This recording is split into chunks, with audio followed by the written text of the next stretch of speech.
And we begin with today's proposed, quote, fix, unquote, of Indiana Senate Bill 101, a fix which seems to be being rejected and repudiated in sports and out, perhaps faster than the original bill that opens the door to discrimination against the LGBT community. When reaching the agreement to clarify the law, which will unequivocally state, as the Speaker said, in the strongest possible terms, that Indiana's RFRA law does not and will not be able to discriminate against anyone, anywhere, at any time. We are hopefully putting an end to this misrepresentation of what this law was really intended to be, and it's really more the misperception, I think is a better word to say. The Angie's List company, which already had canceled a planned expansion of its corporate headquarters in Indiana over the bill, immediately rejected the so-called fix and again demanded repeal of the law. In sports, only one of the organizations or individuals who condemned or criticized the new law has, to our knowledge anyway, been moved in the slightest by the Indiana politician's Band-Aid. The NCAA president says he is in a wait-and-see mode. The list of those still displeased includes NASCAR, the coaches of the Final Four teams, Indiana Pacers, the Indianapolis Colts, the NBA, the WNBA, Reggie Miller, Charles Barkley, Kareem Abdul-Jabbar, the Big Ten Conference, University of Connecticut Athletic Department, the MAC Conference, the Indianapolis Motor Speedway, the IndyCar Series, IndyCar Racing Team co-owner and Indiana native Dave Letterman, and oh, by the way, a U.S. senator from Illinois, a Republican senator. Still, the politicians think they have pulled their chestnuts out of the fire, so to speak, and the Speaker of the Indiana House even name-dropped a famous athlete who will join us in a moment, as if that famous athlete were somehow in accord with the latest political machinations in the Hoosier State. A lot of humbling moments over the last week, and I had one of those was when I had a chance to sit down with Greg Louganis and spend about an hour just visiting. And, personal sports hero to me, watched him die many times. And he shared with me the personal hurt that he felt when he heard the incorrect message that Indiana supported discrimination against the LGBT community. I extended an apology to him, not for actions taken, but for messages received. And I personally extend that apology to anyone that received that same message. I'm joined now by Greg Louganis. No man or woman has ever won more Olympic gold medals in diving than his four, even though he didn't get a chance to try for more in the 1980 games, which we boycotted. Thanks for your time, Greg. Yeah. Sure, thank you. Don't forget 76. Right. I was a silver medalist in 76. All right, we had that at the bottom there. The Speaker kind of makes it sound in that clip we just played like you're on board with whatever supplemental bill they're scrambling to pass. Are you on board with it? Am I on board with it? You know what? My mom raised me to be polite. So when you're in somebody else's house, you're polite. So, there's no fix for stupid. I'm sorry, but there's no fix for stupid. So the actual fix in this situation is repeal, and that's the end of the list? Repeal. That's it. I mean, that's all that's acceptable. It's ridiculous. It's, what has to be reformed? We all exercise our, religious rights, to begin with. So, what needs to be reformed?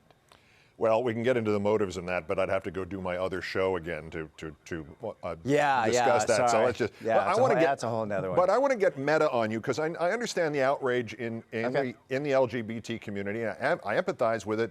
I still want the NCAA to move the Final Four out of Indianapolis, which is 48 hours from now, even though that's clearly not going to happen and nobody ever thought it was going to happen, and I didn't think it was going to happen. But acknowledging the outrage, for our purposes here, especially the outrage within sports, are you surprised, looking at the big landscape, the big picture in the last week and a half, about how much outrage there has been against this law? I mean, in sports, this has been nearly unanimous.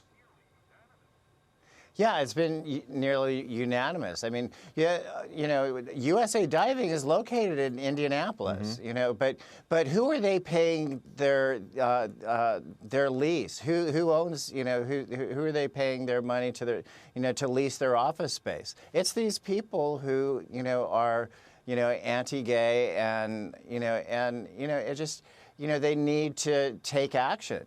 I mean, it's great to see that, people are coming together and seeing the wrongness in this whole situation. Do you think it might be the tipping point about what used to be obviously an extremely touchy subject of sexual orientation in sports. Maybe it's not anymore because you've got a vast majority of sports organizations and fans who are very calmly, sort of agreeing that this is wrong. Or did we hit that point with Michael Sam or when Jason Collins came out and nearly everybody said, great, but in the nicest way possible, we don't really care who you love? Well, you know what? It's like a wolf in sheep's clothing. Yeah. You got to do something about it.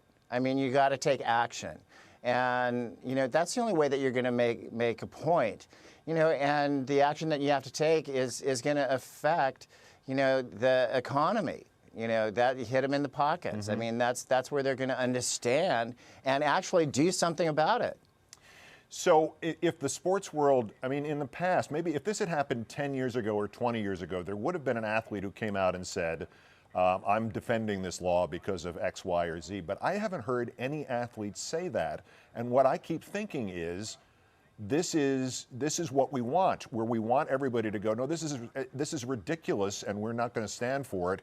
And it's not a debate, and there aren't two sides to this story. Everybody in sports seems to be against this. Is that your sense of it too? Yeah, I think that all the athletes are against this. And the problem is, I mean, a lot of our sports are located in Indianapolis, and who they're paying their rent to, their leases are with these people. It's just like we need to make a stand and a strong stand, and so that's the only way that we're gonna make a change, make a positive effect, and of inclusion. Everybody's trying to be polite, and they're being nice. Indiana has been very welcoming to me in many areas, but with something like this, in legislation, it's repulsive. All right, last question. From the outside perspective, it looks like inclusion is up phenomenally in sports in the last 10 years. From your perspective, is that true?